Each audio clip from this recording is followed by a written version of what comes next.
Wuthering Heights, by Emily Brontë. Chapter 8.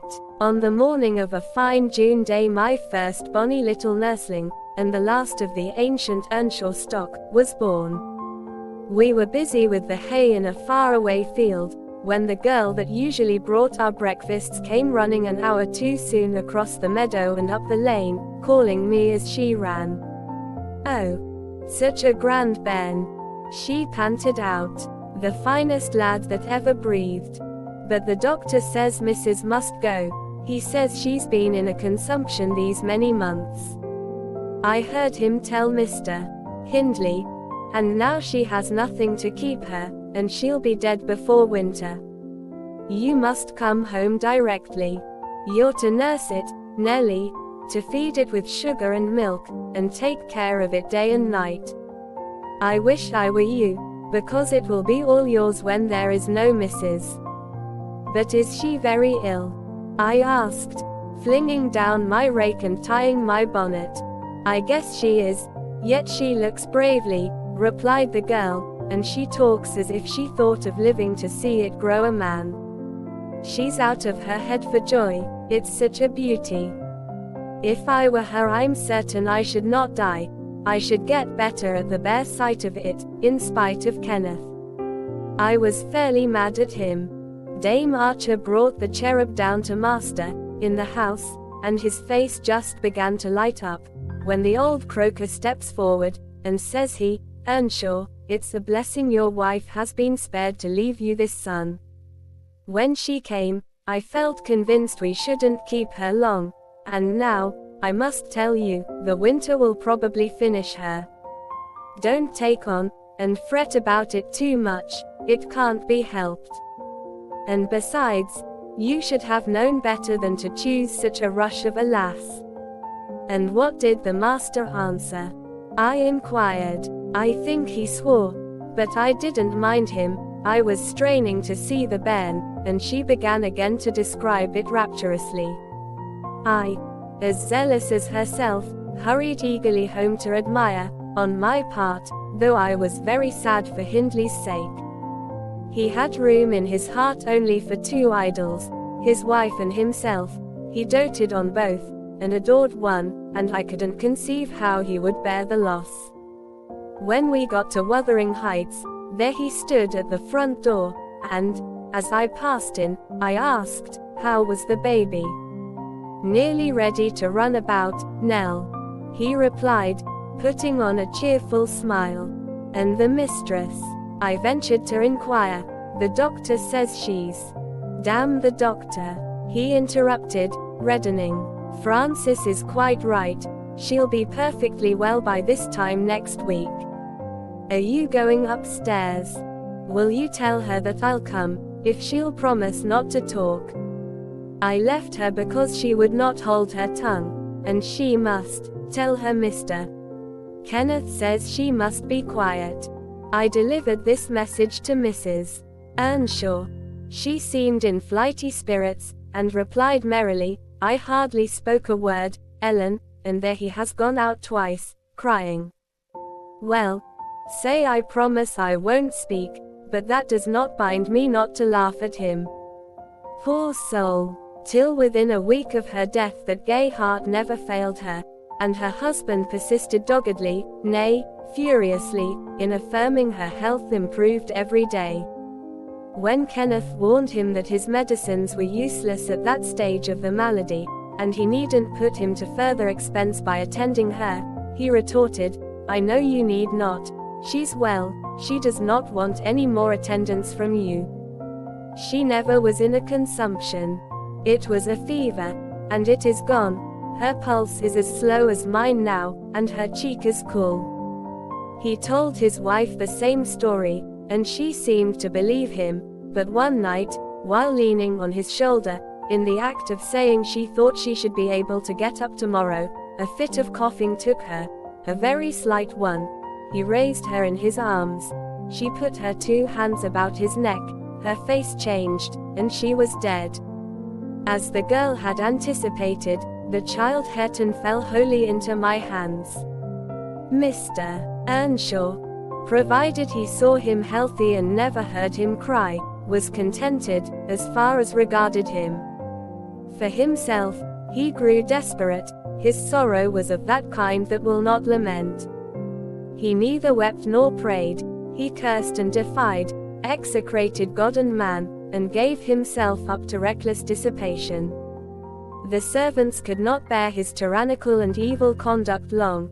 Joseph and I were the only two that would stay. I had not the heart to leave my charge, and besides, you know, I had been his foster sister, and excused his behavior more readily than a stranger would. Joseph remained to hector over tenants and laborers, and because it was his vocation to be where he had plenty of wickedness to reprove. The master's bad ways and bad companions formed a pretty example for Catherine and Heathcliff. His treatment of the latter was enough to make a fiend of a saint. And, truly, it appeared as if the lad were possessed of something diabolical at that period. He delighted to witness Hindley degrading himself past redemption, and became daily more notable for savage sullenness and ferocity. I could not half tell what an infernal house we had. The curate dropped calling, and nobody decent came near us, at last, unless Edgar Linton's visits to Miss Cathy might be an exception. At 15 she was the queen of the countryside. She had no peer, and she did turn out a haughty, headstrong creature. I own I did not like her, after infancy was past, and I vexed her frequently by trying to bring down her arrogance. She never took an aversion to me, though. She had a wondrous constancy to old attachments. Even Heathcliff kept his hold on her affections unalterably, and young Linton, with all his superiority, found it difficult to make an equally deep impression. He was my late master, that is his portrait over the fireplace. It used to hang on one side, and his wife's on the other, but hers has been removed, or else you might see something of what she was. Can you make that out? Mrs. Dean raised the candle, and I discerned a soft-featured face, exceedingly resembling the young lady at the Heights, but more pensive and amiable in expression. It formed a sweet picture. The long light hair curled slightly on the temples, the eyes were large and serious, the figure almost too graceful. I did not marvel how Catherine Earnshaw could forget her first friend for such an individual. I marveled much how he, with a mind to correspond with his person, could fancy my idea of Catherine Earnshaw. A very agreeable portrait, I observed to the housekeeper. Is it like? Yes, she answered, but he looked better when he was animated, that is his everyday countenance, he wanted spirit in general. Catherine had kept up her acquaintance with the Lintons since her 5 weeks' residence among them, and as she had no temptation to show her rough side in their company, and had the sense to be ashamed of being rude where she experienced such invariable courtesy, she imposed unwittingly on the old lady and gentleman by her ingenious cordiality, gained the admiration of Isabella, and the heart and soul of her brother, acquisitions that flattered her from the first, for she was full of ambition, and led her to adopt a double character without exactly intending to deceive anyone. In the place where she heard Heathcliff termed a vulgar young ruffian, and, worse than a brute, she took care not to act like him, but at home she had small inclination to practice politeness that would only be laughed at, and restrain an unruly nature when it would bring her neither credit nor praise. Mr. Edgar seldom mustered courage to visit Wuthering Heights openly. He had a terror of Earnshaw's reputation, and shrunk from encountering him, and yet he was always received with our best attempts at civility. The master himself avoided offending him, knowing why he came, and if he could not be gracious, kept out of the way. I rather think his appearance there was distasteful to Catherine. She was not artful, never played the coquette, and had evidently an objection to her 2 friends meeting at all, for when Heathcliff expressed contempt of Linton in his presence, she could not half coincide, as she did in his absence, and when Linton evinced disgust and antipathy to Heathcliff, she dared not treat his sentiments with indifference, as if depreciation of her playmate were of scarcely any consequence to her. I've had many a laugh at her perplexities and untold troubles, which she vainly strove to hide from my mockery. That sounds ill-natured, but she was so proud it became really impossible to pity her distresses, till she should be chastened into more humility. She did bring herself, finally, to confess, and to confide in me. There was not a soul else that she might fashion into an adviser. Mr. Hindley had gone from home one afternoon, and Heathcliff presumed to give himself a holiday on the strength of it. He had reached the age of 16 then, I think, and without having bad features, or being deficient in intellect, he contrived to convey an impression of inward and outward repulsiveness that his present aspect retains no traces of. In the first place, he had by that time lost the benefit of his early education. Continual hard work, begun soon and concluded late, had extinguished any curiosity he once possessed in pursuit of knowledge, and any love for books or learning. His childhood's sense of superiority, instilled into him by the favors of old Mr. Earnshaw, was faded away. He struggled long to keep up an equality with Catherine in her studies, and yielded with poignant though silent regret, but he yielded completely, and there was no prevailing on him to take a step in the way of moving upward, when he found he must, necessarily, sink beneath his former level. Then personal appearance sympathized with mental deterioration. He acquired a slouching gait and ignoble look.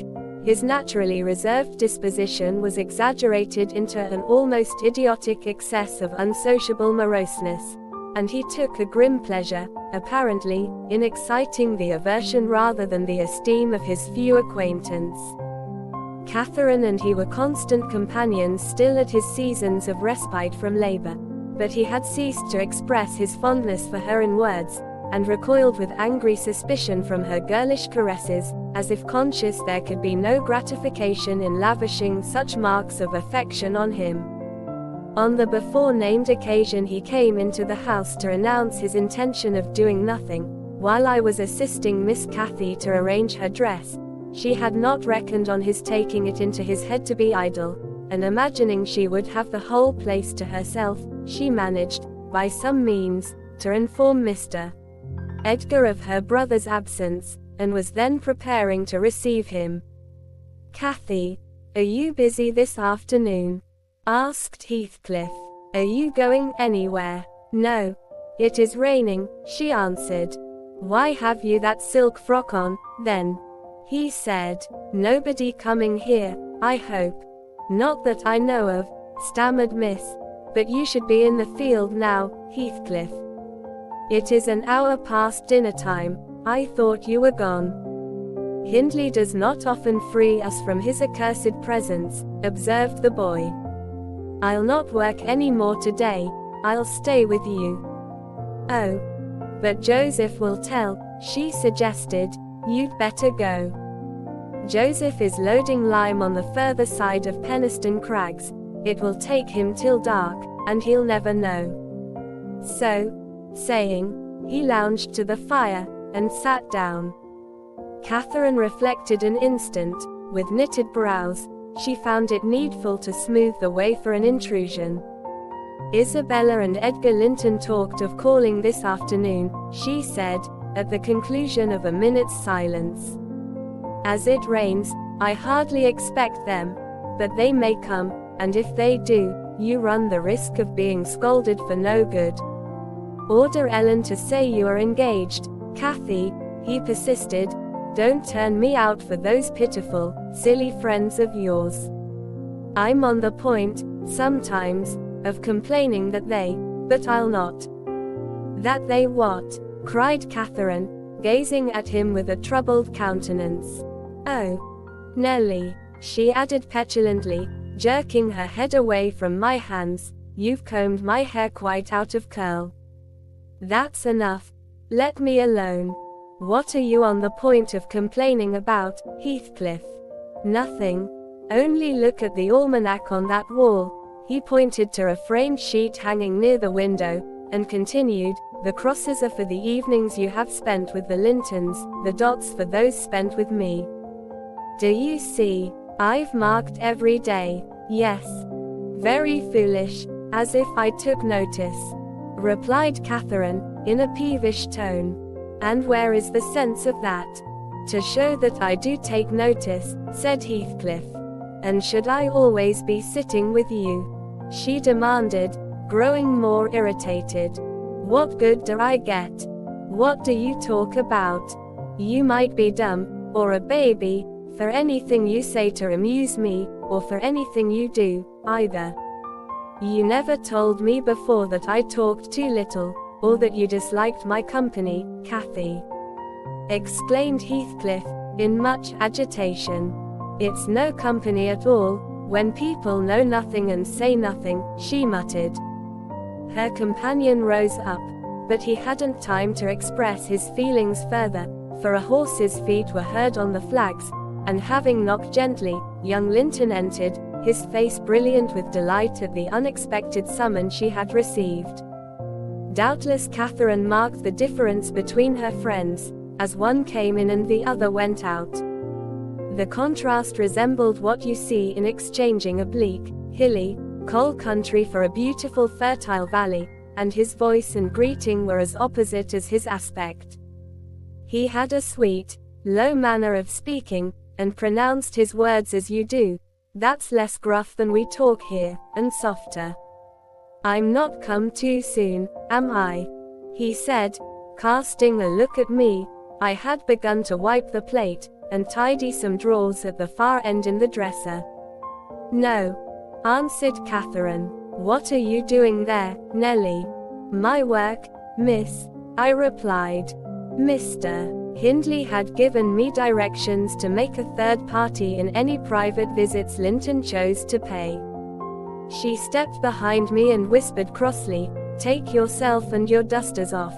When company are in the house, servants don't commence scouring and cleaning in the room where they are. It's a good opportunity, now that master is away," I answered aloud. "He hates me to be fidgeting over these things in his presence." "I'm sure Mr. Edgar will excuse me. I hate you to be fidgeting in my presence," exclaimed the young lady imperiously, not allowing her guest time to speak. She had failed to recover her equanimity since the little dispute with Heathcliff. "I'm sorry for it, Miss Catherine," was my response, and I proceeded assiduously with my occupation. She, supposing Edgar could not see her, snatched the cloth from my hand, and pinched me, with a prolonged wrench, very spitefully on the arm. I've said I did not love her, and rather relished mortifying her vanity now and then. Besides, she hurt me extremely, so I started up from my knees, and screamed out, "Oh, miss, that's a nasty trick. You have no right to nip me, and I'm not going to bear it."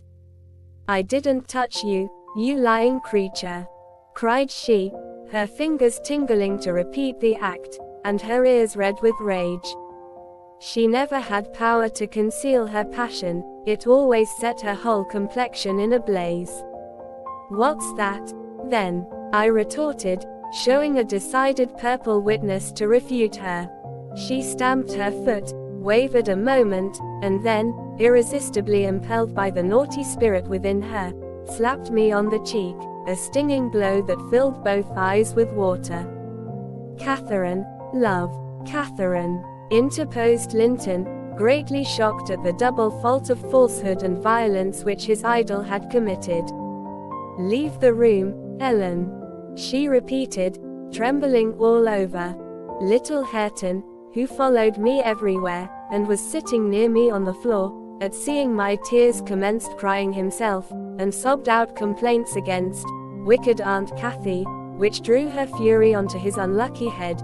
She seized his shoulders, and shook him till the poor child waxed livid, and Edgar thoughtlessly laid hold of her hands to deliver him. In an instant one was wrung free, and the astonished young man felt it applied over his own ear in a way that could not be mistaken for jest.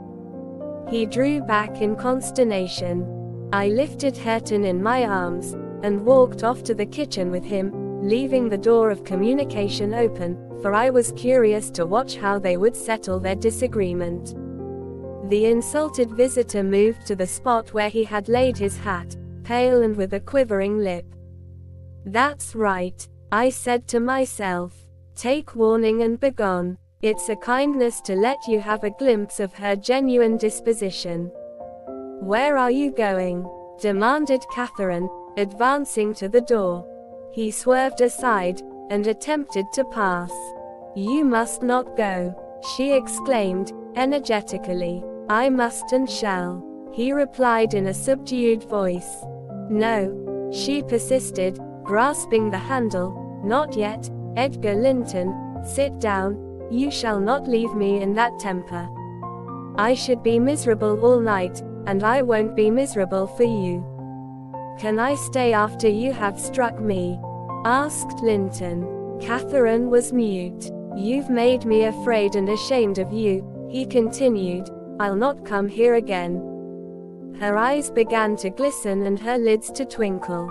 "And you told a deliberate untruth," he said. "I didn't," she cried, recovering her speech. "I did nothing deliberately." "Well, go, if you please. Get away. And now I'll cry myself sick." She dropped down on her knees by a chair, and set to weeping in serious earnest. Edgar persevered in his resolution as far as the court. There he lingered. I resolved to encourage him. "Miss is dreadfully wayward, sir," I called out. "As bad as any marred child. You'd better be riding home, or else she will be sick, only to grieve us." The soft thing looked askance through the window. He possessed the power to depart as much as a cat possesses the power to leave a mouse half killed, or a bird half eaten. "Ah," I thought, "there will be no saving him. He's doomed, and flies to his fate." And so it was. He turned abruptly, hastened into the house again, shut the door behind him, and when I went in a while after to inform them that Earnshaw had come home rabid drunk, ready to pull the whole place about our ears, his ordinary frame of mind in that condition, I saw the quarrel had merely effected a closer intimacy, had broken the outworks of youthful timidity, and enabled them to forsake the disguise of friendship, and confess themselves lovers. Intelligence of Mr. Hindley's arrival drove Linton speedily to his horse, and Catherine to her chamber. I went to hide little Hareton, and to take the shot out of the master's fowling piece, which he was fond of playing with in his insane excitement, to the hazard of the lives of any who provoked, or even attracted his notice too much, and I had hit upon the plan of removing it, that he might do less mischief if he did go the length of firing the gun.